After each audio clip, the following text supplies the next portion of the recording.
you.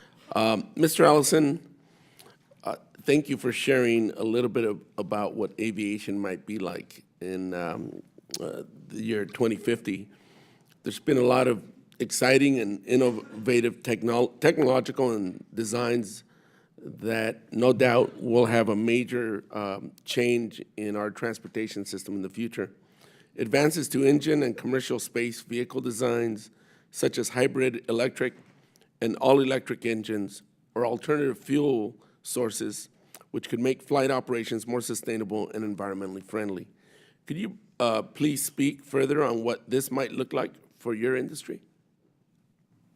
Thank you for the question. Absolutely. We actually view the transition in technology to the introduction of electric powertrains into vehicles as one of the key enablers to make this whole industry of urban air mobility possible. And so the way this plays out is that with electric propulsion technology, the same types of technology that go into electric cars that enable them to be much simpler and cheaper to operate, allows you to create new topologies of aircraft that can take off and land vertically like a helicopter, but can transition to a wing and fly much more efficiently and quietly. And so you can reduce the energy cost dramatically in these types of vehicles by using electric technology, and that actually enables then this whole market to open up. But the key enabler is electric propulsion applied to aircraft to let them take off and land vertically in a quiet and safe way. The Jetsons come to mind. Thank you. Captain DePete, thank you for your testimony before our committee as well. Some of the concerns I have heard from my constituents as we continue to develop new technologies are how do we maintain a competitive workforce for the future? What are some opportunities or recommendations you would propose to meet these challenges, one?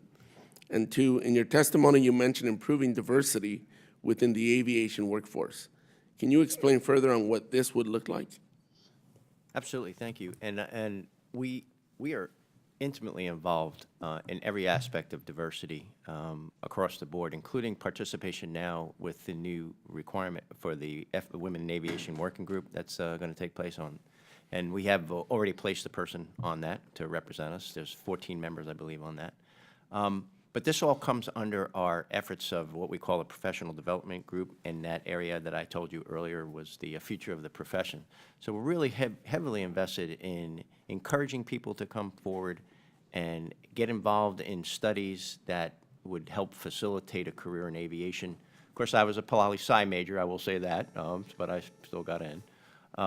But having said that, I think that anything that Congress can do to help facilitate and support that kind of an educational process, as well as the career aspects that I mentioned earlier, to make it a viable career and to protect the industry as a whole. Because if we lose the industry through unfair foreign competition, we lose everything. So that would be my Thank you very much. And Semper Fidelis. Thank you. Thank you. I appreciate that.